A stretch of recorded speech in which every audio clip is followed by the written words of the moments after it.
Hi folks, welcome back to Stacey Can. Today I am making apple pie filling. Made some the other day with some friends and it's very tasty. The ingredients that you're going to need are 6 quarts of apple slices that are blanched. I'll talk about blanching in a second, which is about 3.5 cups of slices per quart. The types of apples that you need, you want them firm and crisp. You also want to make sure as you're slicing them that you cut off any of the bruises and such. You really need, you need clean, good produce for that. The types of apples, I'm using Granny Smith's today. I like a tart apple is better, and baking apples, you can Google that for your area, what works best for pies and such, are baking apples, which have a tendency to be a little bit more firm and also crisp. So Granny Smith's are great. You can use Honey Crisps, Gala, Pink Ladies, Golden Delicious. Those are some good apple varieties to use, but again, check with your grocer if you want some more detail on that. You're gonna need 5.5 cups of sugar, and this is for 7 quarts of this recipe is for a 7-quart ratio here. You're gonna need 1.5 cups of ClearJel.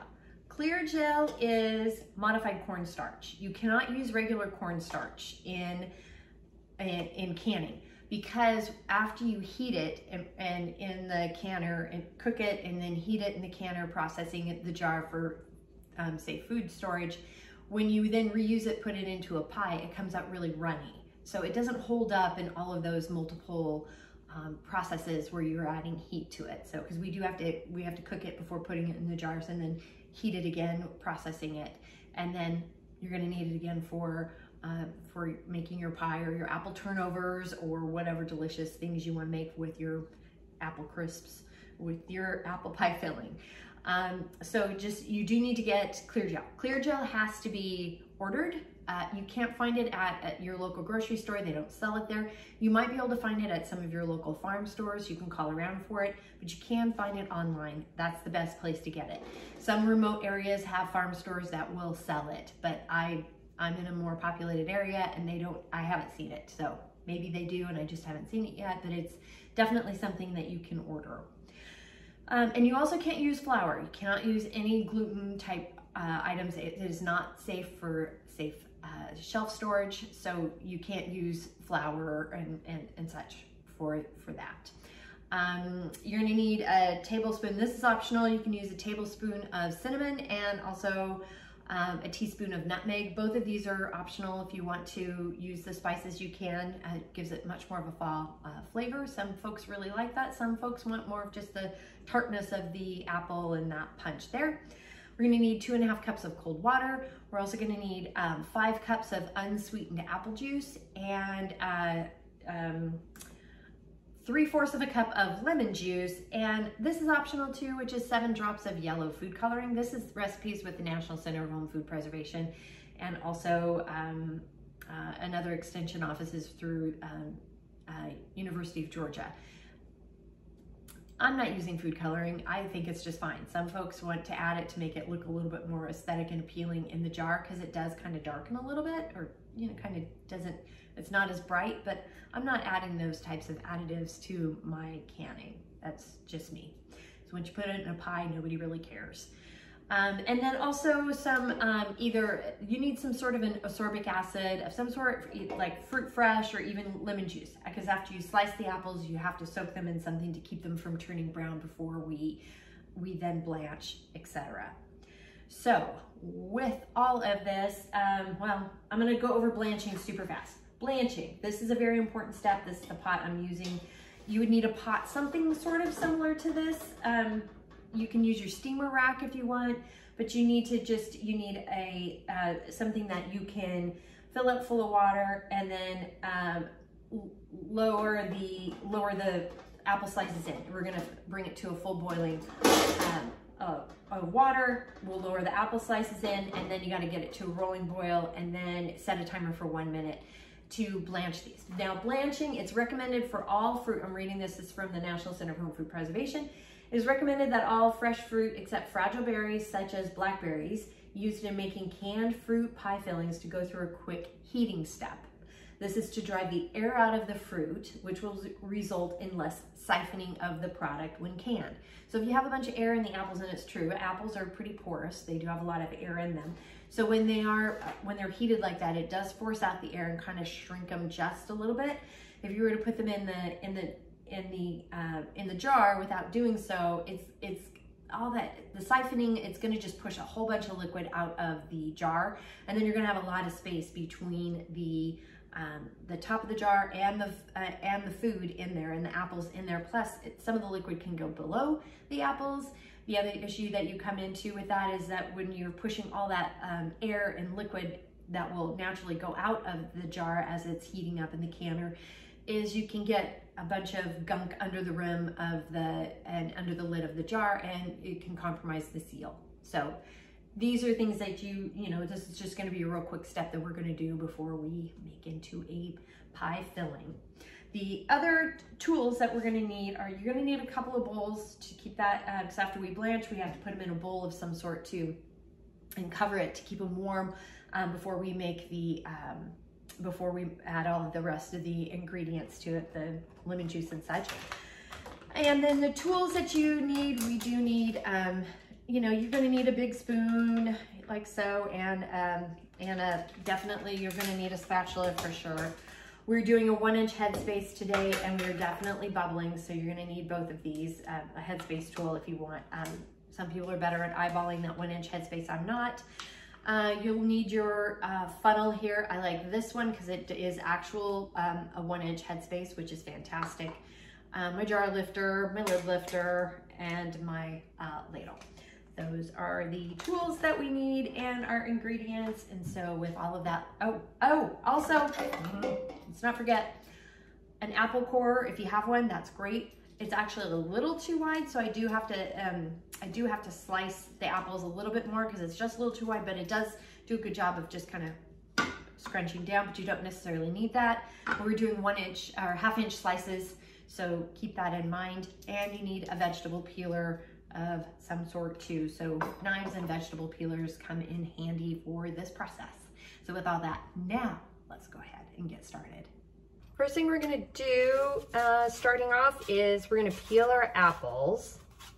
And you notice this piece here, we're gonna go ahead and kind of continue to scrape that off, get all of the bruised parts off. And then I'm using my apple corer here. And the other thing I'm going to do is these slices are just a little too thick. You want them about a 1/2-inch thick, so I am cutting these in half. And then we're gonna put them in our pot here. And you can cut off the peeling that if you don't get all the peeling off. But you definitely just need to run a knife through. It's just a tad too thick because they will take up a lot of room in the canner. And then, you know, it didn't quite get this little piece out, so I'll cut that off. And then after you have them in the bowl here, go ahead and give it a little sprinkle with the ascorbic acid, or do your ratio, drizzle it with some lemon juice. A note about peeling the apples. You gotta make sure to peel them and then core them and slice them, put them in here, and then sprinkle the ascorbic acid on it, or the whatever anti-browning agent you're using. You don't wanna do a bunch of peeling first, etc., because the apples are gonna turn brown. So you do kind of have to do them 1 apple at a time. All right, now we've got all of the apples sliced, and see how they kind of turn brown a little bit? I was working as quick as possible. So we're gonna go ahead and put them in the basket here, and we're gonna blanch them. We're gonna get them pulled up to, gotta make sure that the water, that it's covered. So we're gonna make sure, I'm gonna kind of push these down, and once we get it up to a boil again, I'm gonna set a timer for 1 minute. I've set the timer for 1 minute. Minute has gone off, the 1 minute timer, so we're gonna drain these and pour them into a bowl, and we're gonna cover it and keep it warm until we get it all done. And now we're going to add the 5½ cups of sugar, the 1.5 cups of ClearJel. Whew. The 1 tablespoon of cinnamon and the 1 teaspoon of nutmeg. I combine them both in here in this little container. We're gonna add the 2.5 cups of cold water and 5 cups of unsweetened apple juice. And we're gonna bring this to a boil and continue to stir as you go.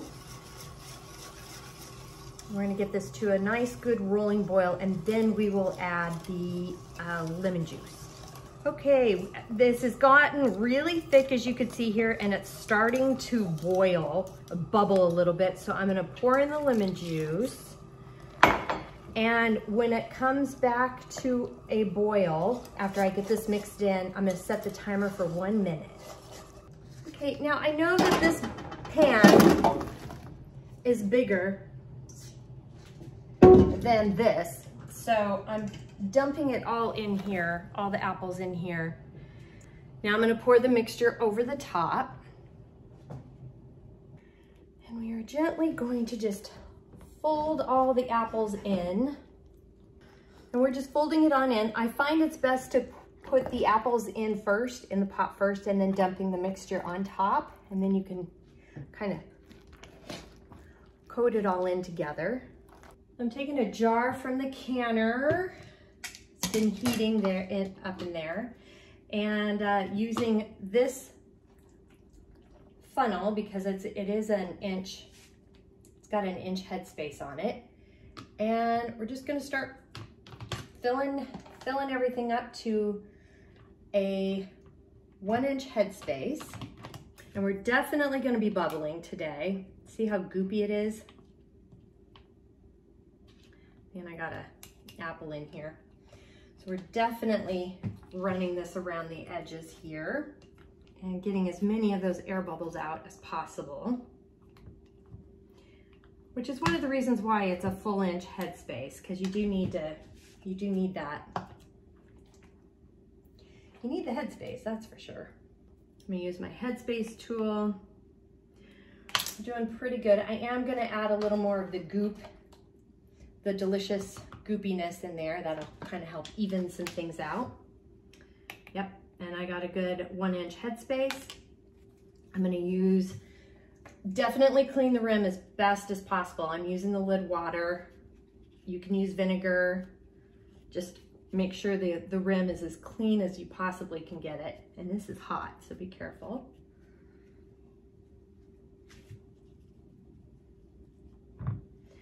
And I am wiping around the threads just a little bit, just so it doesn't get too terribly sticky. Using the lid lifter, adding a ring, and we are going to go up and over and into the canner. Don't tip or tilt. I have the jars in the canner. When it comes to a rolling boil, I'm going to set the timer for 25 minutes. Got a rolling boil going, so I've set the timer for 25 minutes, and that's the same for quarts and for pints. The 25-minute timer has gone off, so I'm cutting the heat on the canner, and I'm gonna go ahead and lift the lid very gently, careful, away from your face so you don't get a facial you don't want. And I'm gonna set the timer for 5 minutes to let these jars rest. This works really well on, so you don't have any siphoning issues, which is, forcing more air out if you cool it too quickly by pulling them out immediately. And it just gives a chance for the food to settle and things to settle in the jar before taking them out of the canner. The 5-minute timer has gone off, so I'm gonna go ahead and lift the jars out by the rack. And we're gonna take them out one by one. Be careful, remember, we're just lifting up and over and and don't tip or tilt. Look at that color. And this is how we make apple pie filling. It's quite simple and easy to do. It does take a few steps and a little bit of time and with the peeling and the chopping and such, but boy, it sure is worth it. It smells delicious in the house. And the recipes are below. I have a couple of them down there. One is from the National Center for Home Food Preservation website, and it's these are tested recipes. So definitely check those out for more information if you need it. And while you're there, please like and subscribe. It does help. And if you have any questions, comments, suggestions, feedback, concerns, by all means, please reach out to me. I'm on Facebook at Stacey Can Can. You can at me on Instagram and TikTok at Stacey Can Can. My website is www.staceycancan.com, and my email is info@staceycancan.com. Thanks again so much for joining me today, and until next time, happy canning.